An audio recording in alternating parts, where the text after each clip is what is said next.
Okay, maybe we'll get going here. I want to thank everybody for joining today. Our main topic is going to be online security and passwords. By myself, Tom Kreuzer. As I mentioned before, you can mute your audio and turn off your video for best performance on your machine. You can use the chat to ask a question, or after the formal part is done in the Q&A, you can unmute yourself and your video and ask at that time then too. Handout for the presentation is out on the PC Club website in the past meetings area. Our agenda will cover some club status stuff, and then we'll get to our main topic. Future meeting, our next Q&A is Tuesday, April 7th. So we get together online. Anyone is welcome to join that. Our next general presentation is Wednesday, April 15th. And this is going to be in Building 201 in the auditorium and online. And that'll be our annual sandwich party, where we'll have free sandwiches, chips, cookies, and water. Sign up for that will probably be going out later today or tomorrow for you to officially sign up for it.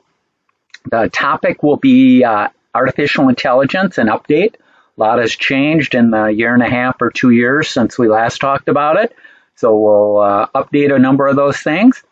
And another future meeting is this Friday. The Macintosh Special Interest Group is Friday, March 20th.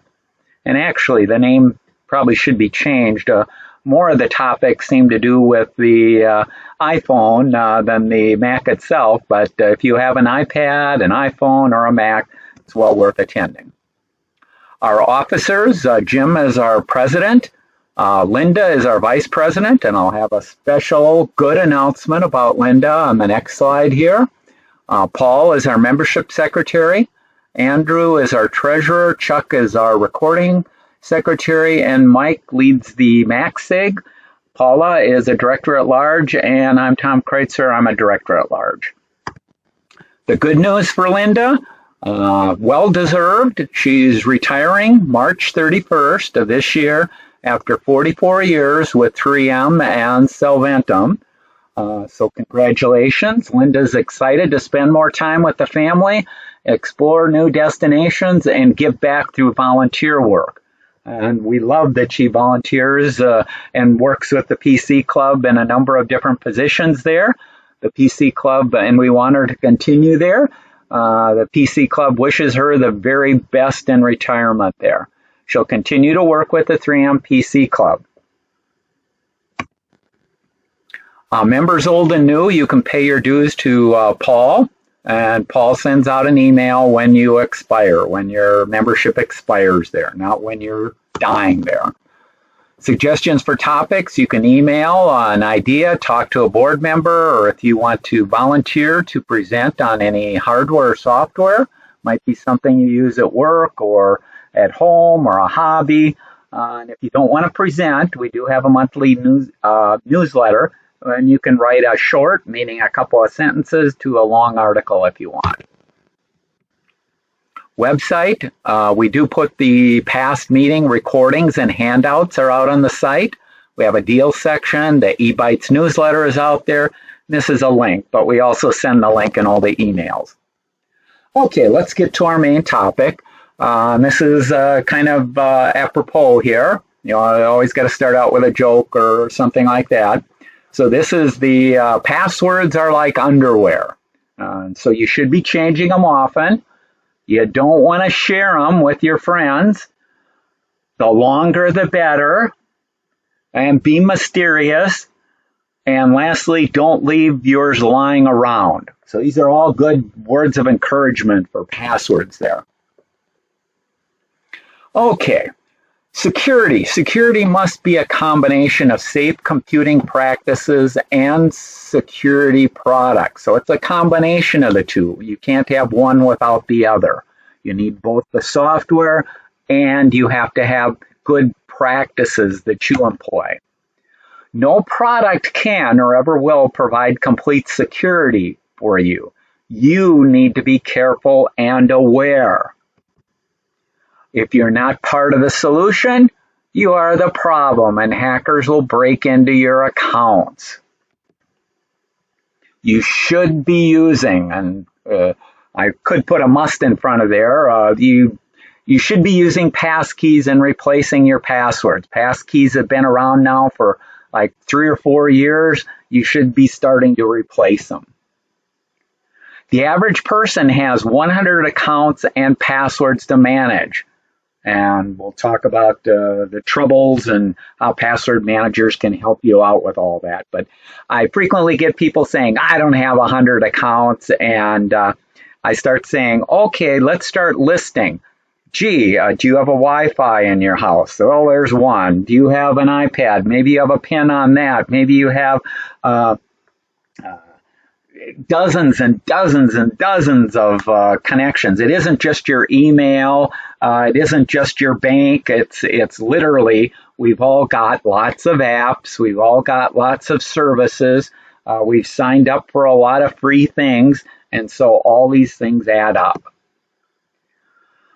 Most people that I help, and I help quite a few people, whether it's in the Q&A or I do one-on-one training or friends and family, I'd give them a failing grade of F for what they do with their passwords. So don't think you're unique. I would safely say probably 90% of you are failing. You're not doing a good job managing your passwords and keeping security up to date there. We've talked about this slide before. This is a picture of the brain. Our brain knows that there's things that we should be doing. We know that a secure password is important. 59%. 91% understand the risk of reusing passwords. 2 out of 3 are fearful of password hacking. You have all these things that we know about, and yet we continue to do the bad practices and leave ourselves and our passwords vulnerable there. So we're either not changing them, they've been involved in data breaches and we haven't done anything, just all kinds of things. Or you're using pet names for passwords or telephone numbers or you name it, everything under the sun, house addresses and addresses and things like that. So most people are doing a really bad job in F. So let's talk about why you need a password manager, and these password managers now will manage your passkeys also. So it's a combination password passkey manager. In the past, I recommended that people use a manager. Today, everyone must use a manager. It's no longer optional because we all have too many accounts, and those accounts are important and should be kept safe. Using other methods, and I see a lot of other methods like a notebook or Post-it notes, as much as it's good for 3M's business, don't put your passwords on Post-it notes and have it near your computer. Some people put it in spreadsheets, some people have it on napkins, some people have multiple pieces of paper all over the house or in their wallet, or it just doesn't work. It never works. You need to be using a password manager. They can provide so many functions for you. Number one, you don't have to remember each password. So each of the passwords can be unique, not used with another site or another app, long, up to 16, in some cases 24 characters long. Nobody's going to be able to break that. And strong, meaning with random letters, numbers, and special characters. Passwords should be generated for you by the password manager. People do a bad job of creating passwords. They don't create them that are unique. They don't create them that are long, and they don't create them that are strong. So you want to be using the function of the password manager, and almost every password manager will generate random numbers and letters and special characters that you can use for your password. These password managers, you want to make sure if you're going to use one, that it's available on all the devices that you use. This includes your phones, smartphones, tablets, laptops, desktops, because you want it available anywhere at any time. Also, these password managers can help you change passwords and track your old passwords. Now, not all password managers do this, but certainly some of the better ones do. They can also let you document challenge questions and notes. Things like, what was the name of your first dog? What was your favorite school teacher? What street did you live on? What was the name of your high school? You can document those. And as you'll see later, because none of those questions should make any sense to anybody, you don't want to put down valid names of your high school. Your high school may be Outer Space Unit 1. That's what you should use for the name of your high school. It shouldn't be your actual high school, because a hacker can find most of that information about you out on the social network there. Other than storing accounts and passwords in a browser, a password manager is safer than storing accounts and passwords in a browser or other methods that people may be using in a spreadsheet or wherever. Okay, what are some additional features? If you're looking for a password manager, is cost. So there's free versions out there. There's also a number, hundreds of different paid versions. There may be a cost per each device. They may have a free version, but it has sort of really poor features in the free version, or it may come with a lot of ads. You have to check them out. What devices or browsers does it support? Another feature is automatic capture. Can it capture as you're logging into a site? Can it look up and say, gee, I don't have a login for this site. Maybe I should ask the user if they want to save a username and password so that it will be in the password manager for the next time. Automatic replay. When you go to a site or you have a link in your email and you're going out to your bank, does it automatically enter in your account and password there? Can it also fill in web forms? That could be checkout information on a shopping site like name, address, phone, etc. Does it retain a history of your passwords so that you can look back and see what your old passwords may have been if there's any need to get access to an old password? Can it support multiple identities? This could be multiple profiles or accounts, whether it's let's say you're keeping track of all the Gmail accounts and passwords for the people in your house, for your wife and your kids. You keep track of everything, or for parents, and or you just have two different accounts. I deal with the PC Club. I have separate PC Club accounts and passwords for that. Another one is strength report.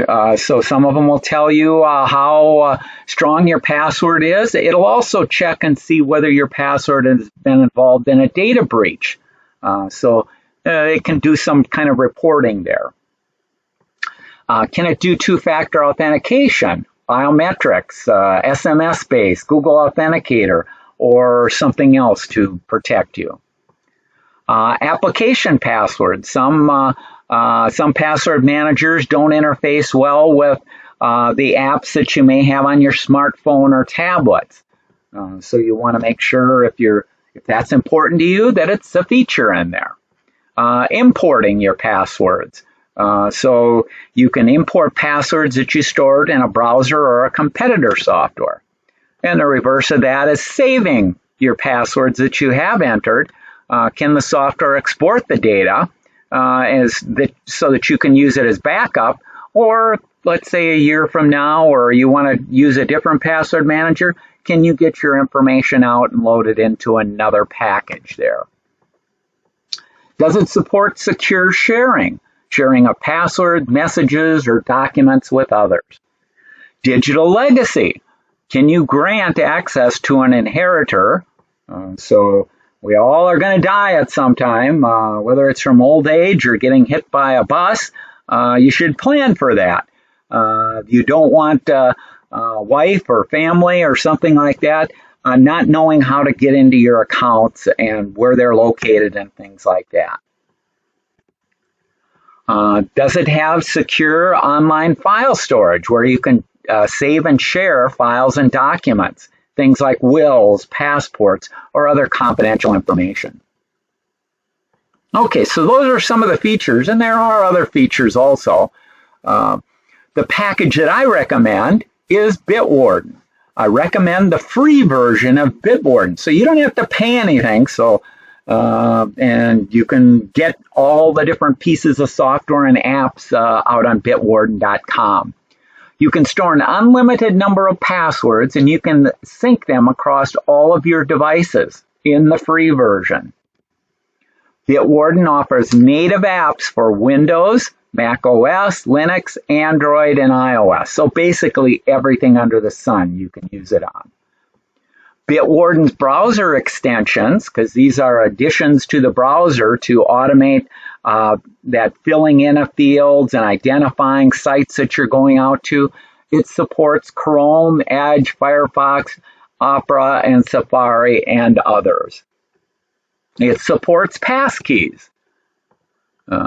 Originally, I was using LastPass and recommended that up until LastPass in their free version would not allow you to sync the passwords to multiple devices. So you had to buy a paid version. And my attitude is if there's a free solution that works just as well, if not better, I'm going to use that. And Bitwarden is an example of that. So at the time, I took my LastPass. I was able to do an export in LastPass. I was then able to import the accounts and passwords into Bitwarden. And in under 2 minutes, I was up and going, didn't have to re-enter all my passwords in that. Bitwarden does have a premium version for $10 a year. It provides 1 gigabyte of encrypted file storage. So if that's important to you, yeah, you can use that. There's other places to encrypt and send messages and do file storage, but if you want that, certainly Bitwarden does have additional levels there. Additional support for two-step logins, both health reports and emergency access if you need these features. If you do have all Apple devices, Apple, their operating system and devices come with a password manager. It's called Apple Password. It's okay. It doesn't have all those features that I talked about earlier, but actually, I'd recommend that you could start out with that. If you do want more features and functions, upgrade to Bitwarden. Again, it's free, works on Apple devices, yeah. So Apple Password is not available for old OS versions. So if you have an old iPhone and haven't updated it, or an old iPad or an old iMac, you want to have the latest versions to be able to have the best security and the latest version of Apple Passwords. Okay, let's do a demo, and let me do this. Let's do this. Yeah, so I'm going to let me get rid of this screen. Okay, I'm going to open up Chrome browser, and I'm going to do it this way so I can pick which account I'm actually using. And I'm using I'm opening up Chrome. I've installed the Bitwarden extension onto Chrome here. And the reason I can tell is right up here, there's Bitwarden, and you may or may not be able to see, but there's a little padlock, and that padlock is currently locked, meaning that Bitwarden is locked. I'm using a test account on here with a limited number of accounts and passwords. So I'm not going to be showing you my main account has hundreds of entries for myself, my family, and the PC Club. But this is just a demo setup of Bitwarden that I did here. As I mentioned, when you first install a Bitwarden or that, you can import from your other password managers, or if you've just been saving passwords in a browser, it can even bring it in from the browser where you've saved it there. And okay, so let's right now Bitwarden, as I mentioned, is locked. To unlock it, I can click on this. Now I do have to remember one password is all I have to remember, the password to get into Password Manager here. So let me do this. Let me get here.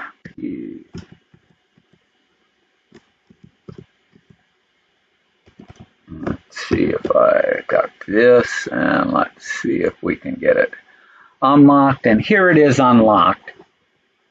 So it pops up in this little window within the browser, and this is showing me the main screen here. And from the main screen here, we'll talk about the Vault last. Here's an option to generate passwords. So I can generate a username, password. Let's go back to the password here. So if I'm creating a new account or changing field out, let's say for my bank, and the bank takes a maximum of 14 characters, or if it wants 16 characters, I can say, give me 16 characters with uppercase, lowercase, numbers. Excuse me? Yeah. So if you could mute yourself there. So you can generate a password here, and then you can use that to create your new account and stuff like that. There's also other ways to get at this generator, but this is a quick way.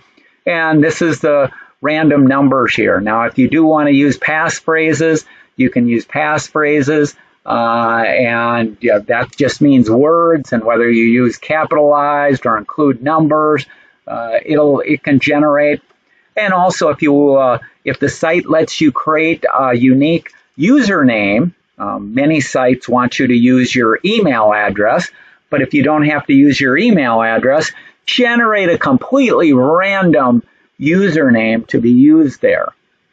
And the reason for that is you don't want to be reusing anything that you don't have to from site to site. So if there's a data breach, you don't want somebody having it. And having a unique username as part of the login makes your account that much more secure. Okay, so the generator has all kinds of options in there for doing stuff there. The next feature it has down here is send. And so I can send sensitive information to another person. So let's say I had to get this other person my social security number, or I had to get them a password that I have. You never want to be sending that kind of information in an email, in an unencrypted email, or an unencrypted text message. So this is a safer way of sending secure messages to a friend or family member, or to a business if you're doing stuff. This just lets you send a message. If you want to send a complete file, then you have to have the $10 a year paid version there. So there's things there. Okay, and then we have settings, and we won't go into a lot of that, but there's hundreds of settings that you have to customize this to get the way that you want. Most of the time, you're going to be dealing with the Vault. That's what opens by default when you first start it up, and the Vault is going to show you the things. So you can load credit cards in here, and here's an example. I can see there, you can write down my credit card number there and use it anywhere you want and see how far it gets you. But you can put your credit card information in here. I can put in the credit limits and stuff like that. Now, if I go out to a website and I want it to fill in, I can use Bitwarden to fill in credit cards, and I can have multiple credit cards and pick between the multiple credit cards. So it's real nice there. The other thing for autofill is you can put in, let's say like the PC Club, here's the address at 3M Center. It's addresses, phone numbers, information about it. And again, this is used for autofilling. If I place an order and want stuff shipped, it can automatically fill in names, addresses, things like that.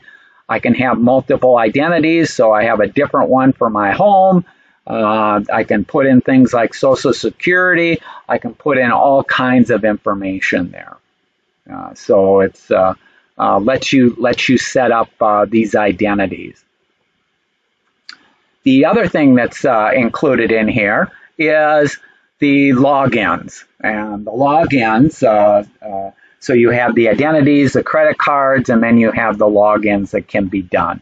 And let's just take a look, I think I've got a sample here for Starbucks. Here's Starbucks, and it lets you put in the names. If I wanted to copy it into the clipboard and then go over here and paste it in, I could do that, but hopefully it'll automatically fill it in and I won't ever have to copy. But some sites it doesn't automatically fill in because they don't support it, or the names on the screen or their site don't match what Bitwarden is looking for. So you have things, and this is an example of if you have challenge questions, you can put those challenge questions in here. So if you ever need them, it'll show it. I can get the history. There's also other fields that can be added to this. You can put it in a folder. So I have a number of different folders, whether it's dining, finance, medical. The more passwords you have, you do want to have them organized. This lets you organize it there. So you can set that up. Let's see. And you can see here in the password, this password, let's show it. It's a unique password, but let's say I wanted to generate a new one. I can generate a new password right here too and put that in there. So, and if the site supports changing the passwords, on some of the sites it can automatically change the passwords, but many of the sites don't support it, so you do have to, if you go out to the site, you're going to have to copy the new password and set it up that way. But you have detailed information that is collected for each of your logins that you have. So let's go back here. And so Bitwarden is currently running. And if I go out to a site, and for this demo, I'm going to go out to Starbucks. So let's go out to Starbucks here. And currently I'm not logged in, but here's a button to sign in. So I can click on the sign in. At that point, Bitwarden recognized this URL and automatically filled in my account and my password in here for me.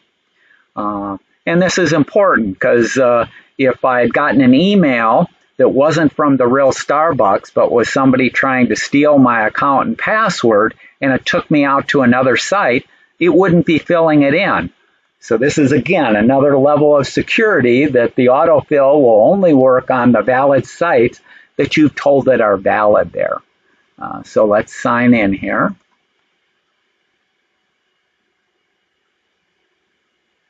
And now I'm signed in. So I didn't have to know that long, strong, unique password that I had.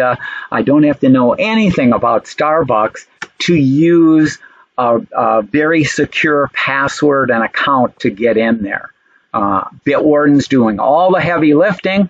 I didn't have to rummage through my desk. I didn't have to open up a notepad. I didn't have to look for Post-it notes.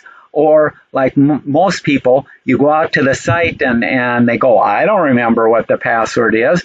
How can I reset it? And they look to reset. And so it takes them 10 minutes to reset their password and that.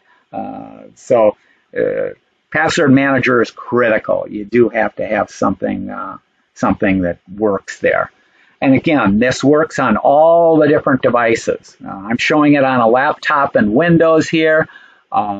Let's do this. So this is in a browser on Windows. They also have an app.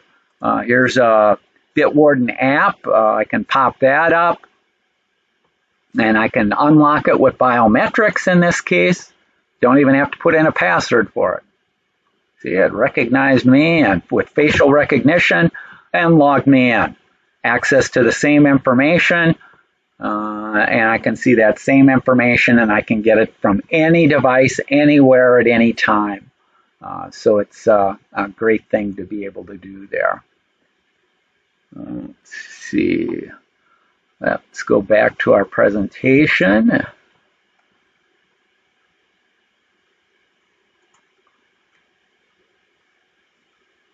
Okay, when you use Bitwarden, notice that I didn't say if you're going to use Bitwarden. If you aren't currently using Bitwarden, switch over to Bitwarden.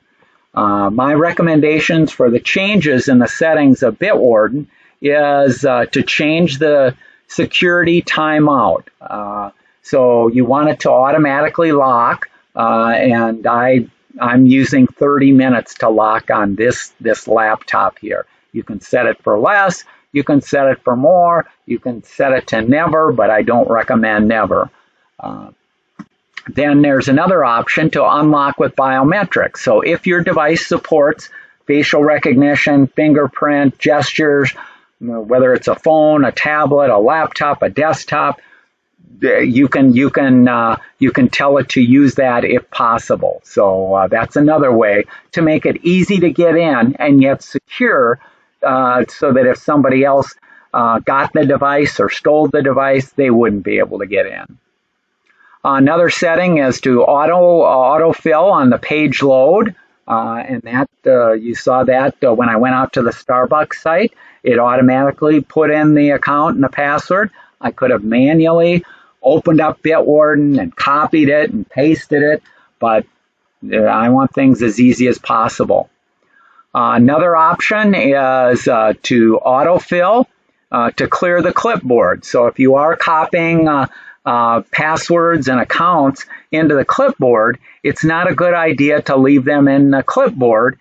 So Bitwarden can automatically flush out that entry in the clipboard, because there is a clipboard history. If you're not familiar, there is a clipboard history that I could get onto a machine, and if I do if I do Windows V, the Windows key in V, it shows me the clipboard history of all the things that I've copied and pasted there. Okay, so those are some of the password managers. Again, I recommend Bitwarden, and those are the changes. And if you aren't using a password manager, please use a password manager going forward. Okay, next let's talk about passkeys. So passkeys are an important part of security. It's a way to sign in that works without passwords. So that's great. It can use biometric information, a face ID, a fingerprint, a gesture, a PIN code that you set up on your device. It is a standard that's promoted by Google, Apple, Microsoft, and the World Wide Web Consortium. Each of these companies, Google, Apple, and Microsoft, are going out in their own direction, and it just caused havoc for people trying to set up websites for security and users to what package or what do I use. So thankfully they got together and they came up with this standard called passkeys. A passkey consists of two cryptographic keys, a public key that's registered and stored with an online service. So in this little graphic down here, half of this key is stored up on the website. So let's say you're logging into Google, and you're logging into your Gmail. Half of the key is stored up on the Google website. The other half is what's called a private key, and that's stored on your device. And your device can be a smartphone, can be a tablet, or can be a computer. To log on, both of these keys have to talk to each other, have to match before you can get connected in there. The advantage of that is not if there is a data breach, when there is a data breach. And let's say instead of Google, this is Best Buy. Best Buy had a number of accounts and passwords recently stolen. When there's a data breach, the hackers get access to the Best Buy website and the passwords that are up there. And that's all a person usually needs to log into that account.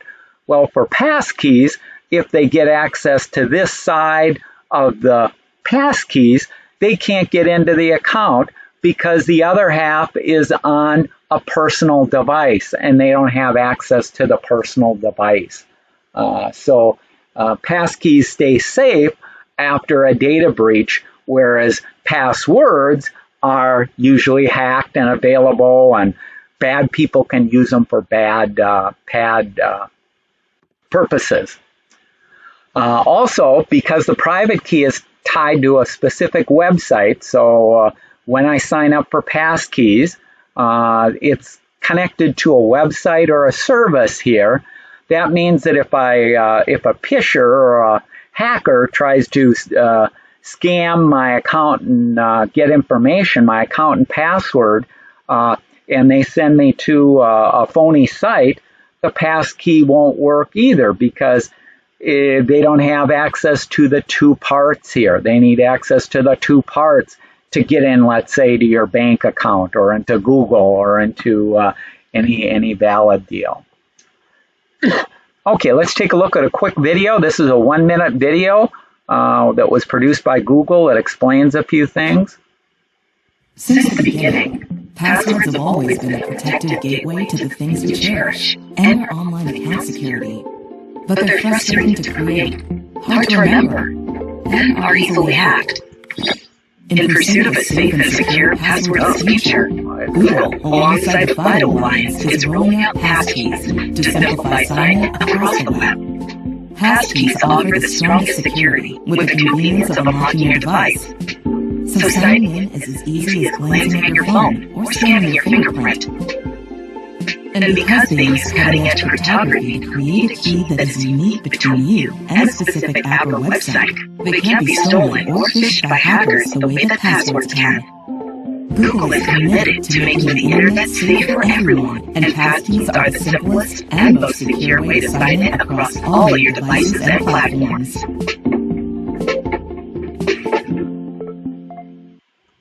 Since the beginning, passwords have always... Okay, let me get back to our presentation here. Let me do this. Let me hide that. Okay.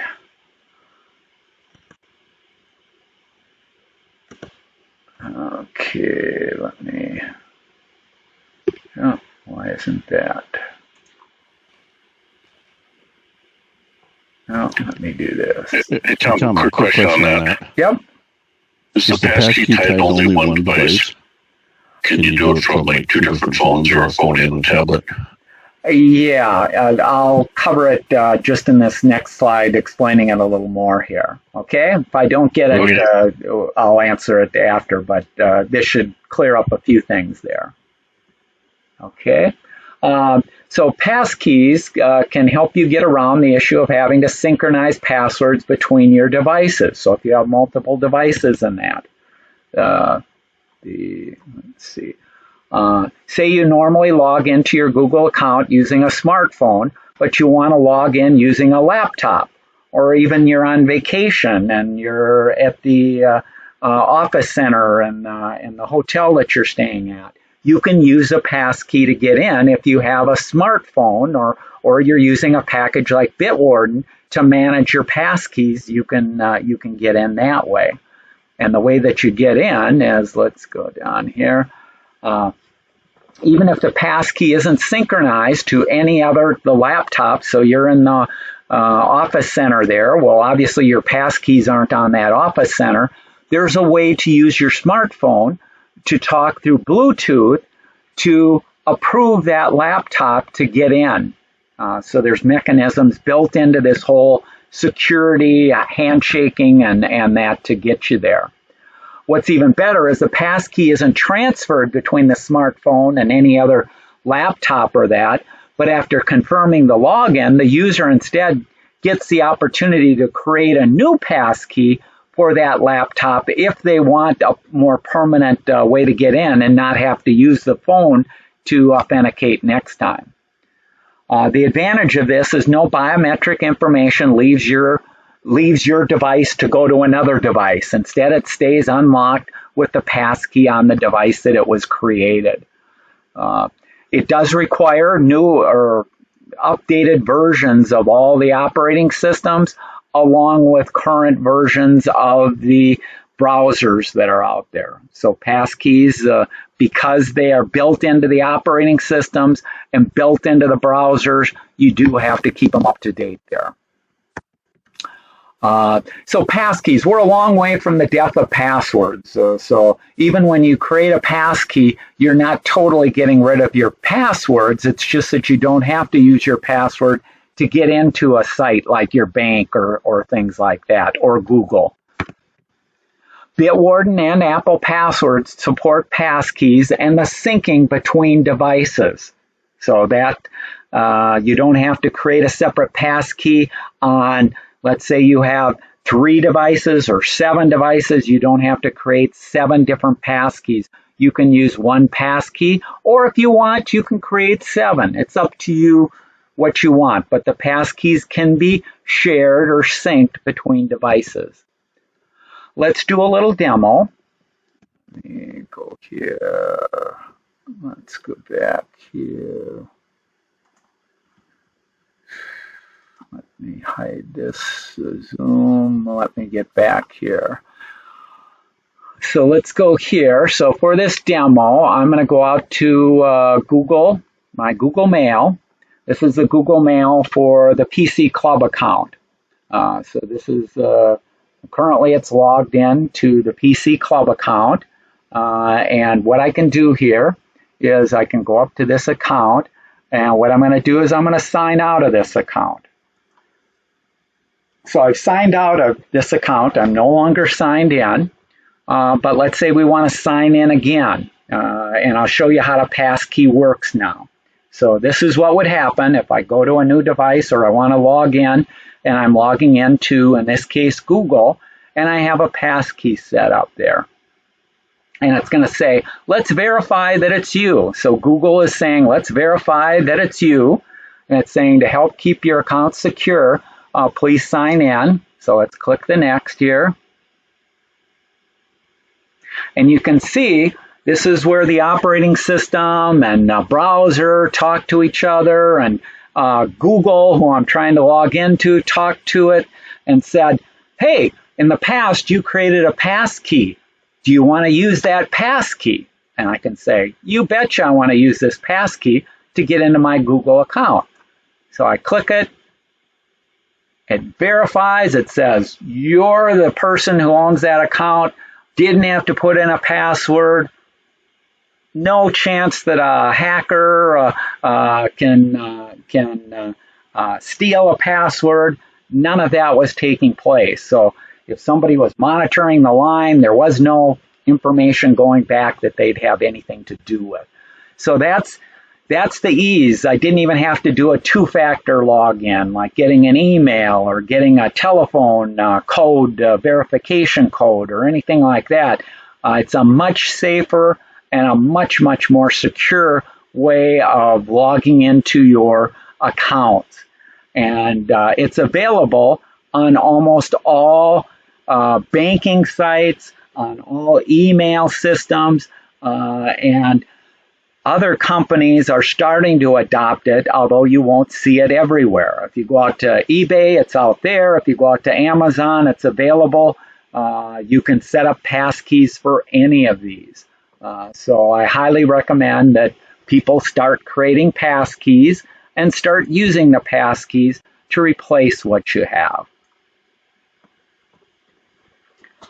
And I'll take, if I didn't answer the question, I'll take it after I get through a few more slides here, and then we'll open it up for general questions there. So these are some additional tips. Never, never, never reuse your passwords between sites and accounts. Let the password manager generate that unique, long, and strong password. Change your passwords often, especially if it's a bank, financial, or email, at least once a year. Use 2-factor authentication, which sends a text or a code, or use an authenticator app. If you do hear of a data breach, or you get an email from Best Buy or whoever saying we've had a data breach, you want to act immediately and change your password. you can use these sites. These are two sites that I recommend, Have I Been Pawned and www.expressvpn. They're excellent sites to check if your email or if has been involved in a data breach. And Have I Been Pawned monitors over 10 billion accounts. Now, if you're familiar in the world, we've got 8 billion people in the world, so there's more accounts that have been breached and had passwords and information stolen than there are people in the world. And the reason for that is many people have multiple accounts, of which, like, I've gotten that. But it's rare that I find somebody's email address that hasn't been involved in a data breach, whether it's things like social security numbers, passwords, you name it, everything under the sun. I think my particular email, because I've had it forever there, I think I've been in 15 data breaches over the last 5 years. Almost everybody's out there, so you do have to be careful. You do have to check out these things and use password managers and keep yourself safe. You can also use credit monitoring to make sure that your finances, back up your data, back up your data, back up your data. It's always a good idea, whether it's to the cloud or local storage. Never download software or files from questionable sites, other than, like, if you have a phone or a tablet, from Google Play or Apple App Store. Don't be clicking on a link. Gee, a friend said I found this new app. Click on this. No, never do that. Install and keep up-to-date antivirus programs. For Windows 11, the Microsoft, the free antivirus that comes with it is fine. You don't need anything more than that. For Android, you can put some of this other software on. Personally, I don't recommend it. The people put it on. If you practice safe practices, you aren't going to need it. Plus, these packages tend to use CPU, and so that drains your battery and slows it down. But if you can put these other packages on. Be wary of games. Any game that you download or play, almost all of them have some form of malware or that in there to pop up ads to try and capture information and things like that. Peer-to-peer clients, like the old Napster, but there's also a ton of websites that kids nowadays use to share videos, because as soon as a new movie comes out, you can get the latest movies for free. If you go out to certain sites, these sites are peer-to-peer, and you have to be using their software, and then their software can take over your machine.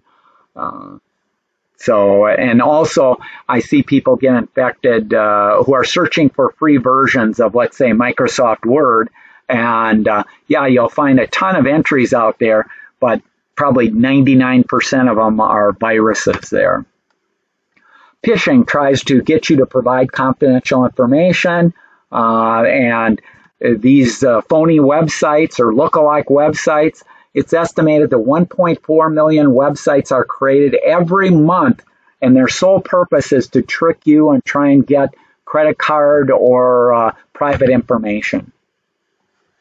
Be suspicious of any email that asks for sensitive private information, even if the sender seems familiar.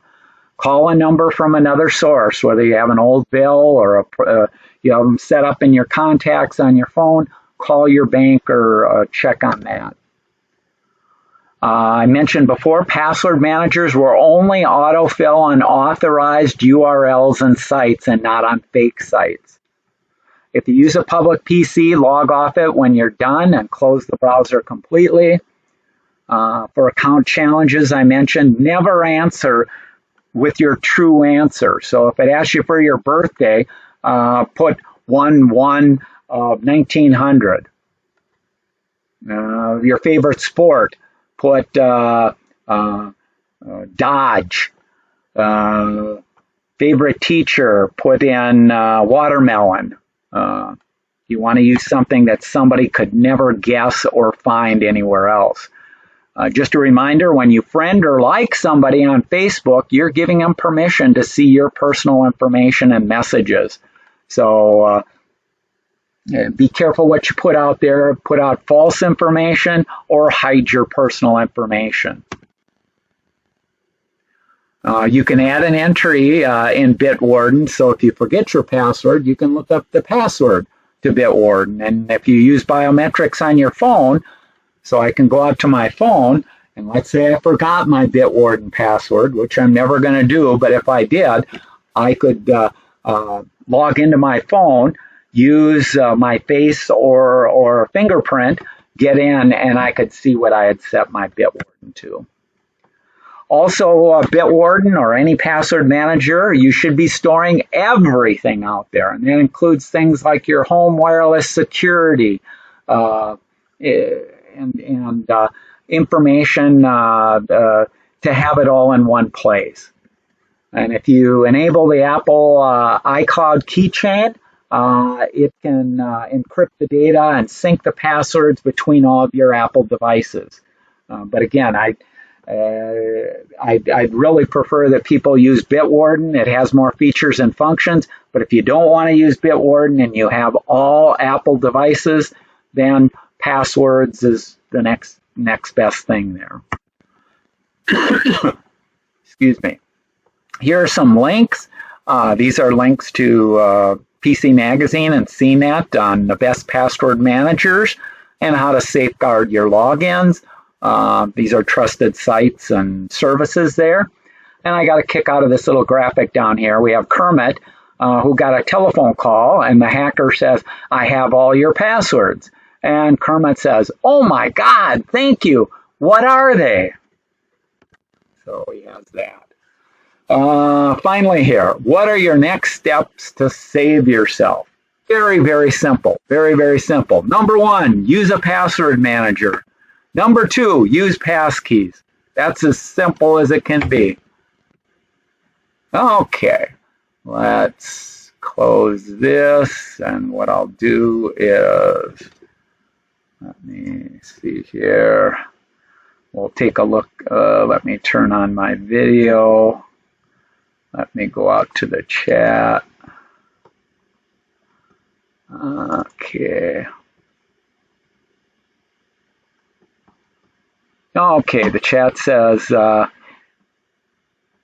that's an old one. Those are old. Let me get, please talk more about sending a secure message. What does the person receiving the message need? So Bitwarden, and again, you don't have to use Bitwarden to send secure messages, but if I wanted to send something, let's say like my social security number or a password, I'd create it. When you use Bitwarden, you can password protect it. So you put your message out in Bitwarden. You password protect it. You then create an email that you send to the person there, and that email then will link to Bitwarden and enable them to get access to the message there. Now, if you do want secure messages that you're going to send back and forth and don't want stuff, you may have heard of services like Signal and Telegram, or what is it, Telegraph. There's a number of secure end-to-end encrypted messaging services, but the standard text messages that you do, and if you don't have RCS turned on, which a lot of people don't have turned on, and if it's just to a Gmail account, that's not encrypted. And people will go, "Oh, but that's why I chose the Apple platform. I wanted something secure."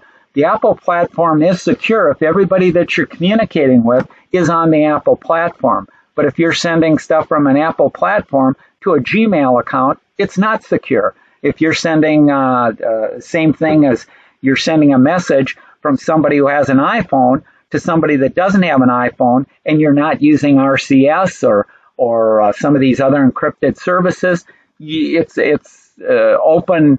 If it's just using SMS and MMS, it's open for anyone to view and see there. Okay, then Bonnie asks, what do you use if you don't use biometrics? You use a password.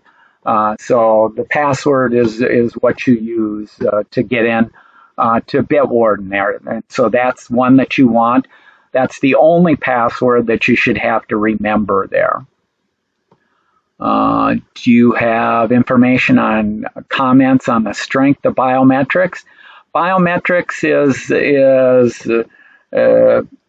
is only as good as the device that you're using, and the early devices you could fake out, let's say, facial recognition in some cases with putting up a picture of somebody. Now it's gotten a lot better. It's using infrared, and so pictures don't work. And so biometrics in general are much safer than passwords. So I'd recommend, whether it's fingerprint, whether it's face, the most secure, and I've talked about it before, is I'd recommend fingerprint. The face is good, but let's say you're at a bar and somebody wants to rob you, get access to your phone.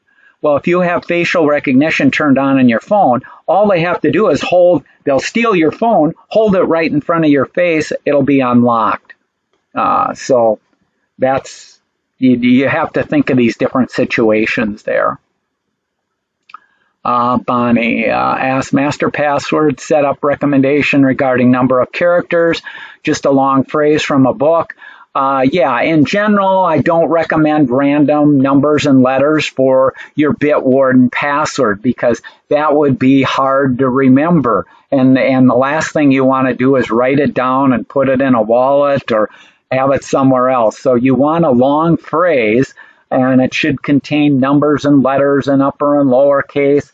So depending on the package again, Bitwarden will let you have, I don't know what it is, up to 50 characters, but I wouldn't recommend using 50, but certainly make it 15, 20, 30 characters of a phrase or a combination of words that you can remember, because you have to remember.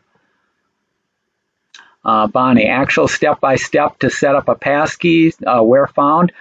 Setting up a passkey varies from site to site.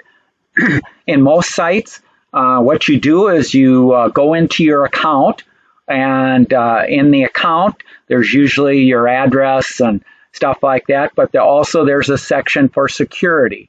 And if you go to that security, it'll say, do you want to set up a passkey? And it'll tell you if you have passkeys already set up. So let's say, like on a Google account, I may have 5 passkeys set up for that Google account because I want to use a unique one on 5 different devices. Or I could just have 1 passkey and then use Bitwarden and share it amongst the 5 devices. So you can kind of set it up any way that you want. To set it up literally is 1 click.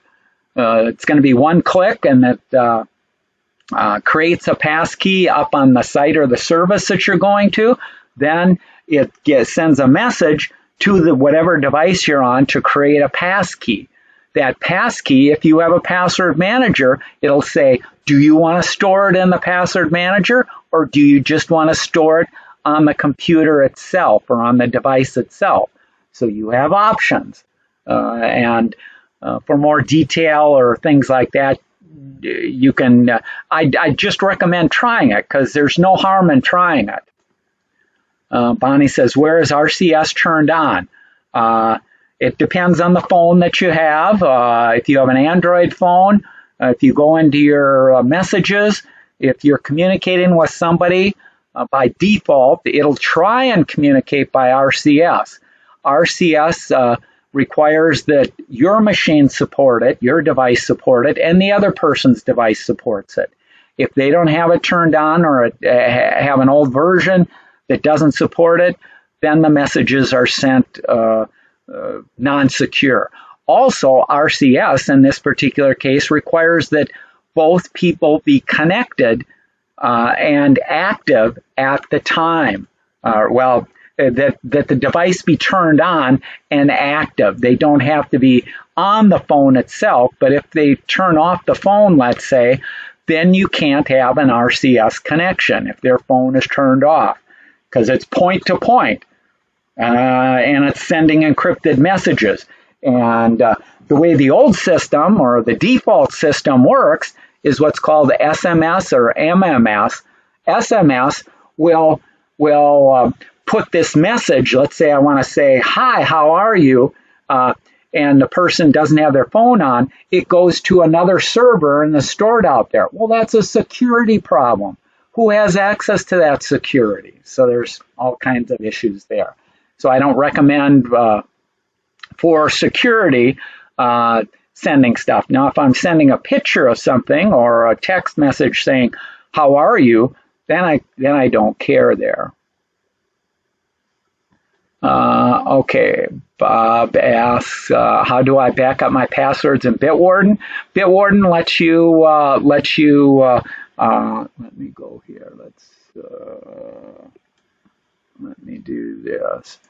So when you're in Bitwarden, there's an export. You have an export and an import. So all you have to do is export. You tell it where you're going to export it, what format you want it in. Most people, you want it in CVS format.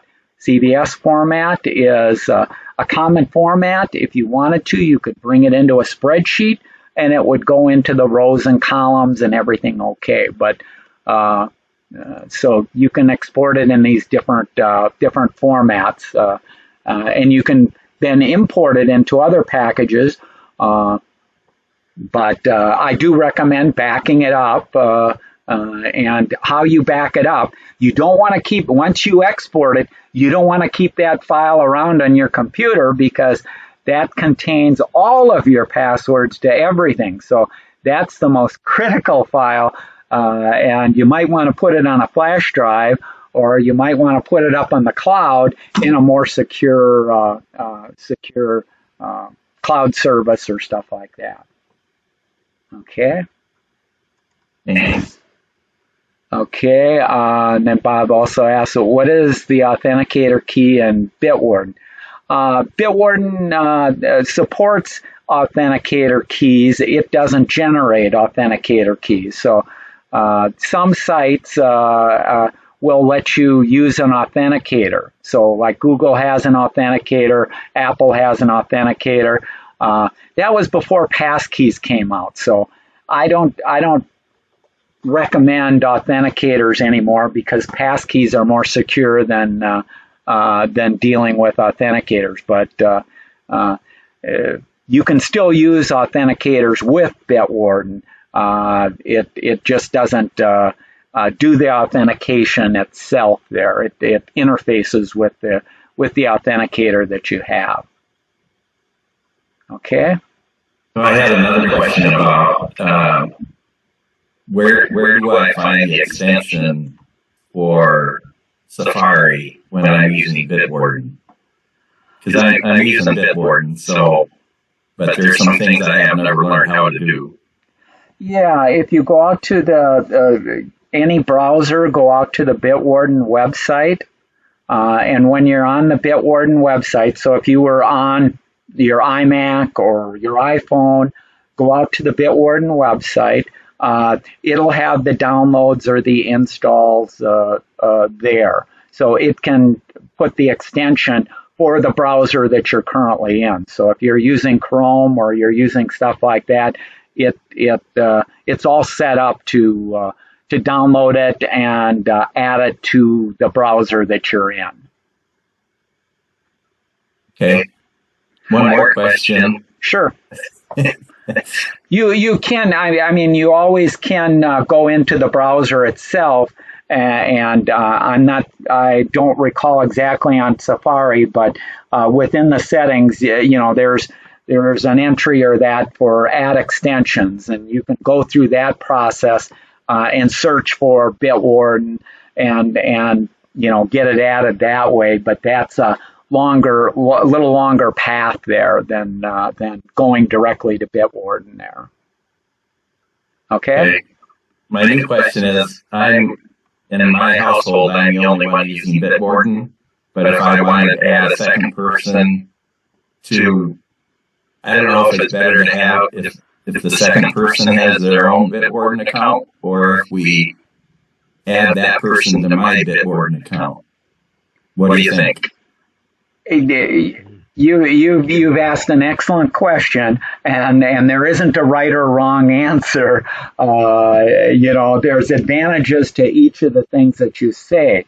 If you attempt to use one account for multiple people, then you're really trusting, everybody with all the accounts and all the information that's in there. So that's the one way to do it. The other way is, like you say, create individual accounts because it doesn't cost you anything. The disadvantage of that is their information is not going to get updated in your version of Bitwarden or in your vault there. So there's no synchronization when they set up a new account or do anything there. If you want to investigate it more, the third option is to use the paid version of Bitwarden, and that has additional features for sharing across multiple people and also setting up a legacy access. So if you get hit by that bus, can your wife get in there even though you haven't given her information? You can say, okay, if I'm inactive for 30 days, then send an email to this address, that kind of a thing. So you can set up legacy handovers and turnovers there. Okay, thanks, Tom. You're welcome. Other questions or comments?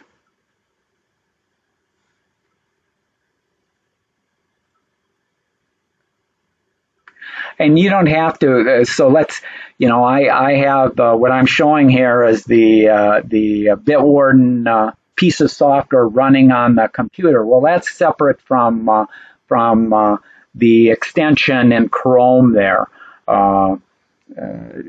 You don't have to download or use this software on the computer. And for the longest time, I never did. I was just using the extension within Chrome, and that was doing everything that I wanted. If you're setting some things up or trying to manage or put things into groups, this may be a little easier interface to work with than the extension within Chrome or that. When I get real serious about it, I open up this on my computer just like you have it open. But normally when I'm in a browser looking and want to go to Amazon or something, then I use the little thing that's in the browser. Yeah, the thing about this standalone version here, well, this standalone version, so let's say I didn't install the extension in Chrome. The extension in Chrome is what gives me the capability of auto-filling within any website and any site that I go out to. If I just have this software or app, this Bitwarden app here, it doesn't have the capability of auto-filling in there. So if I wanted to log into Starbucks, I'd go out to the Starbucks website, I'd go here, I'd copy this, I'd go over to my browser, I'd do a paste of the username, then I'd come back here, I'd copy the password, then I'd go back to my browser and I'd do a paste. Well, that's doable, but that's not a quick way to log in there. So it's a case of that's why Bitwarden has these different pieces of software, and the extensions are specifically for making it easy for you while you're in any of those browsers there. Okay? Yeah, I've got the extension in my computer browser. It's the iPhone where I have Safari. I also have Bitwarden on the phone, but I don't have the extension for Safari yet. So I do that, cutting and pasting from back and forth. But that's why I was asking. I wanted to make it easier. Yeah, and you mentioned a good point there too. If you do install it, let's say like on the iPhone, I don't recall. I have an iPad, and I don't recall if I had to go into the settings on the iPad and tell it Bitwarden is my password manager and not Apple Passwords as the default password manager. Then on the iPad or iPhone or that, then the operating system is going to look to Bitwarden to fill in and to do things when you're attempting to log on and stuff like that. Yeah, I did run into that on my iPhone, and I did tell my iPhone just use Bitwarden and forget about the Apple stuff. And so now my phone's smart enough to know that I'm going to use Bitwarden every time.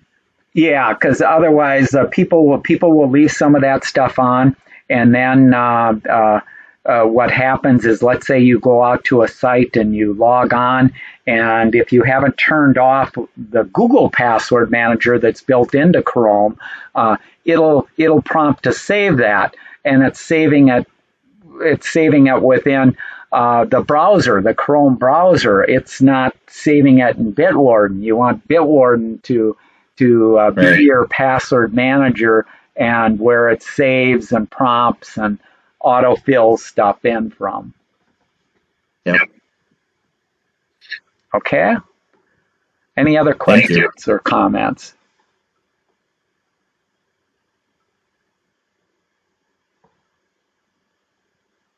Okay. Well, hopefully that encouraged people, if you aren't using a password manager, to start using it and to start getting into passkeys and that. And I know some people are a little apprehensive, both with the password manager and with passkeys, but a password manager is a no-brainer. It's going to be a lot easier than what you're currently doing or not doing, where you don't know what the accounts and passwords are, and you have a book, or you have multiple pages, or you always are resetting passwords. That's not a good way to operate either there. So hopefully it'll get you going, and get your passwords over there, start using it, and then you'll see how easy it really is to use there. Tom, a basic question for the extension version. How do I create a folder? For either one, you can see, like on here, or you're talking about the extension. So let's bring it up here. Or where am I? Excuse me, I didn't have it open here. Let's see if it's still open in my demo. Yeah. So if I go here, and so once you're here, it's a case of if I have a new entry or any entry there. Let's go back to our Starbucks here, and I clicked on it, which tried to launch it here. I didn't want that. Let me go back here. I've got Zoom files. You can't see them, but I can see them. They're causing me some problems there. Where am I here? Yeah, here we go. So let's edit. So once you're here, this is the folders, and then, you're right. You may have to do it in the app or on the website to create the folders. So I thought there was a new entry on here where you could add it, but I don't see the new entry on here. So it looks like you may have to go back unless they put it. Let's just do a quick check here in the settings. Appearance, vault options, trash, upgrade, folders. Here we go. So in the settings, let's go back here. In the settings, go to vault options, and then folders, and there's the new. Super, thank you. I couldn't find that. Yeah, some of and they do have, I'll warn you, they do have some of the features can only be done in the browser when you log into Bitwarden there. So these extensions, they put most everything in there, but they haven't put 100% of the things in there. Okay? Any last question? Okay, well, thanks for joining. I'll be sending out the email in the next day or two for the sign up for the April sandwich meeting. So hopefully we can see each other then. And if not, take care. We're almost into spring, a couple days away from spring, and I think our snow is going to melt. So we're on our way. So thanks for joining. Thanks, Tom. You're welcome. Thanks, Tom. You're welcome.